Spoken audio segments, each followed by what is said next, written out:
Hey, you guys, why did Jesus weep when he already knew that he was about to raise Lazarus from the dead? Jesus is the Son of God. He delayed on purpose to do a miracle that would point directly to his resurrection. He even told Martha, Martha, your brother is going to rise again.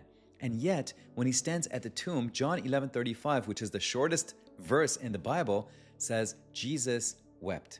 Yes, he wept to identify with humanity, but there's something deeper happening here.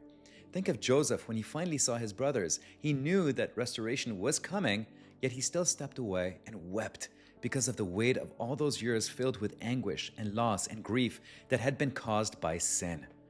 Jesus isn't only mourning Lazarus here. The original Greek shows us that there is more than just sadness. There's anger. Jesus is angry at death. Like a parent that's watching their children fight, knowing that it's going to be resolved, but still angry that they have to experience this pain. Death is not part of God's original plan. So in that moment, Jesus is standing face to face with the full cost of the broken world. He weeps not just for one tomb or one grieving family. Jesus' sorrow is stretching across all time. And in that moment, Jesus weeps for the aunt or the uncle that you loved and lost, for the brother who died too soon, for the mom or dad taken too early, for children who were lost in their youth, and for every tear that has been shed in graveyards and hospital rooms throughout history.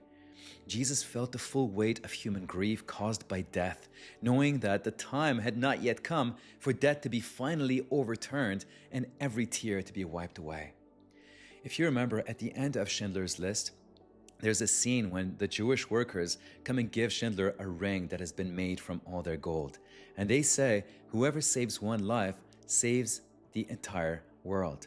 And Schindler starts weeping and says, I could have done more because of the lives that he could not save. Jesus knows that he's going to save Lazarus, yet he weeps for every life that death has claimed and for every family that has grieved and will continue to grieve until he returns. He weeps when he sees the pain that his friends Mary and Martha are going through in front of him.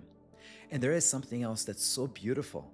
Psalm 126 says that those who sow in tears will reap with shouts of joy. So Jesus becomes the man of sorrow of Isaiah 53 before resurrection power is revealed.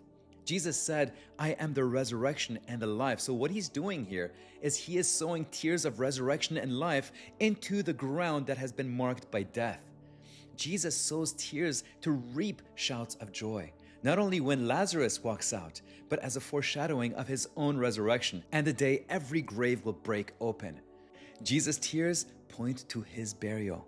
Lazarus' temporary resurrection point to Jesus' eternal resurrection.